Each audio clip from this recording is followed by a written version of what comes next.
আসসালামু আলাইকুম, সবাই কেমন আছেন? আশা করছি সবাই ভালো আছেন। আজকে আমি আমার চকলেট কেক বানানোর একটা ট্রিক শেয়ার করব আপনাদের সাথে। আমরা অনেকেই চকলেট কেক মেক করি, কিন্তু চকলেট কেক যে পুরোপুরি চকলেটই আর অনেক মজার করতে একটা টিপস আছে, সেটা হচ্ছে আমরা যখন এই লেয়ারগুলোকে কমপ্লিট করব কেকের, আমরা অনেকে কি করি, এই যে ক্রিমটা দিচ্ছি, ক্রিমটার সাথে চকলেটটাকে মিক্স করে তারপরে আমরা ফ্রস্টিংটা করি। এটা করবেন না, আসলে ক্রিমটা কিন্তু কেকের ভিতরে পুরোপুরি মেল্ট হতে পারছে না।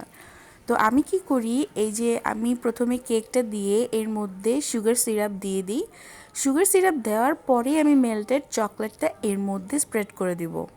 তার মানে তাতে হবে কি, তাতে এই চকলেটটা পুরোপুরি কেকটা সোক করে নিয়ে যাবে, মানে শুষে নিবে। আর আপনার যখন কেকটা খাবেন তখন কেকটা খেতে আসলে খুবই টেস্টি হয়, খুবই চকলেটই হয়, আপনারা বলতে পারেন একদম ব্ল্যাক ফরেস্টের মতন। আমি এখন এর মধ্যে মেল্টেড চকলেটটা দিয়ে দিচ্ছি। আমি কিন্তু ক্রিমের সাথে চকলেটটা দিব না। আমি যেভাবে শিখেছি, তিনি আমাকে শিখিয়েছে যে ক্রিমের সাথে চকলেটটাকে দিলে চকলেট কেকের টেস্টটা পুরোপুরি আসে না, ভালো লাগে কিন্তু ওই রকম চকলেটই থাকে না। তো আপনারা করবেন, সুগার সিরাপটা দেওয়ার পরপরই এরকম করে মেল্টেড চকলেটটা দিয়ে দিবেন, তারপরে ক্রিম দিবেন। তাহলে পুরো কেকটা চকলেটে সোক করে নিবে। প্রত্যেকটা বাইট আপনি বুঝতে পারবেন যে কতটুকু চকলেটই ছিল কেকটা। অনেক ময়েস্ট থাকে, অনেক ইয়ামি থাকে, অনেক সফট থাকে, অনেক জুসি থাকে চকলেটে। সো এরকম করে এখন আমাদের এটাকে আধা ঘন্টার জন্য ফ্রিজে রেখে দিতে হবে। আধা ঘন্টা পরে আমরা এটাকে বের করে তারপরে আমরা ডেকোরেশনের জন্য রেডি করবো একে। তো আপনারা সবাই জানেন যে এটাকে কেন আধা ঘন্টার জন্য ফ্রিজে রাখতে হবে, ক্রাম কোট করার জন্য, যাতে এই কেকের ক্রামগুলো না পড়ে যায়, সেট হয়ে থাকে। তো আমি আপনাদেরকে এটা শেয়ার করেছি আমার একদম আমি যেভাবে শিখেছি। আসলে আসলে সত্যি কথা বলতে, এরকম করে কেকটা যদি আপনারা মেক করেন না, তাহলে কেকের টেস্ট 100% অনেক বেড়ে যায়। কোনো চান্সই থাকে না কেকটা যে মানে মজা হবে না। আমি যতগুলো চকলেট কেক বানিয়েছি এখন পর্যন্ত, সবগুলোর মধ্যে আমি এরকম করেই মেল্টেড চকলেট দিয়ে দিয়েছি যখন আমি সুগার সিরাপ দিয়েছি তার পরই। তো এখন আমি এটাকে ফ্রস্টিং করে নিচ্ছি। বাকি প্রসেসগুলো তো আপনারা জানেনই কীভাবে করতে হবে। তো আমি যেহেতু নতুন কেক মেক করছি, যার কারণে আমার এই ফ্রস্টিংটা করতে অনেক সময় লাগে।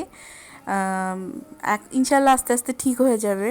যত কেক বানাবো ইনশাল্লাহ তত তাড়াতাড়ি আরও ফাস্ট হয়ে যাব। এভাবে আমি একটু ধৈর্য নিয়ে আস্তে আস্তে আমি ফ্রস্টিং করেছি। তো আশা করছি আজকের এই টিপসটা আপনারা অ্যাপ্লাই করবেন। অ্যাপ্লাই করলে আপনারা ডিফারেন্সটা বুঝতে পারবেন আসলে কেক মেকিং, চকলেট কেক মেকিংয়ের বেলায় কিভাবে আপনারা টেস্টি করতে পারেন চকলেট কেকটাকে। তো আমি এখন এটার উপরে ওই যে মার্বেল লুক আমার খুব পছন্দের, এর মধ্যে একটু পার্পল কালার দিয়ে এটাকে আমি মার্বেল লুক করার চেষ্টা করছি। যেহেতু আমি আগেও বলেছি আমি এখানে নতুন, আমি কেক মেকিংয়ে নতুন, তো আমার এটা করতে একটু সময় লাগে। আমি এখনও এরকম ফাস্ট করে করতে পারি না, আমার একটু সময় লেগে যায় আসলে। আর উপরের এই জিনিসটা একটু বেশি কষ্টের, এটাকে একদম স্মুথলি আনা আসলে অনেক বেশি কষ্টের আর ধৈর্যের। তখন মন চায় মাঝে মাঝে আমি এখন কেকটা রেখে চলে যাই, মানে এতটুকু সময় লাগে আমার কেক মেক করতে। আমি সেটাই বলছি, ইনশাল্লাহ আস্তে আস্তে এটাও ঠিক হয়ে যাবে। আমি যত কেক বানাবো এগুলো তত ফাস্ট হয়ে যাবে। তো আমি এর মধ্যে আপনাদেরকে রেড ভেলভেট কেক এবং আরেকটা কেক হচ্ছে চিজ কেক, এগুলো এগুলোর ফুল রেসিপি ইনশাল্লাহ শেয়ার করব।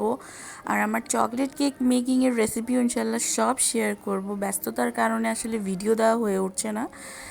তো এই যে আমি এখন এর মধ্যে ক্রিম দিয়ে ফ্লাওয়ার ডেকোরেশন করছি, মাঝখানে একটু মেল্টেড চকলেট দিয়ে দিয়েছি। যেহেতু আমার কোনো প্ল্যান ছাড়াই ডিজাইন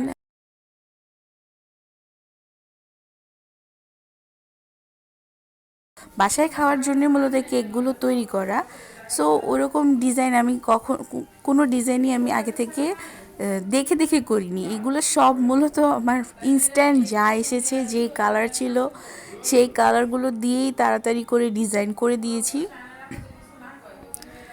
আর এই মেল্টেড চকলেট দিয়ে দিয়েছি কেকটার মাঝখানে, যাতে আরও ক্রিমি, মানে আরও চকলেটই হয় এটা খেতে। তো এটা খেতে অনেক মজা হয়েছে। উপরে কিছু চকলেট চিপস দিয়ে দিয়েছি, কিছু স্প্রিঙ্কলস দিয়ে দিয়েছি, সুগার বলস দিয়ে দিয়েছি। ব্যাস এভাবেই আমি আরেকটা কেক ডেকোরেশন করে ফেলেছি। এটা ছিল মনে হয় আমার সেকেন্ড কেক। হ্যাঁ, এটা আমার সেকেন্ড কেক ছিল। তো আউটকাম যেরকম এসেছে, হ্যাপি আলহামদুলিল্লাহ।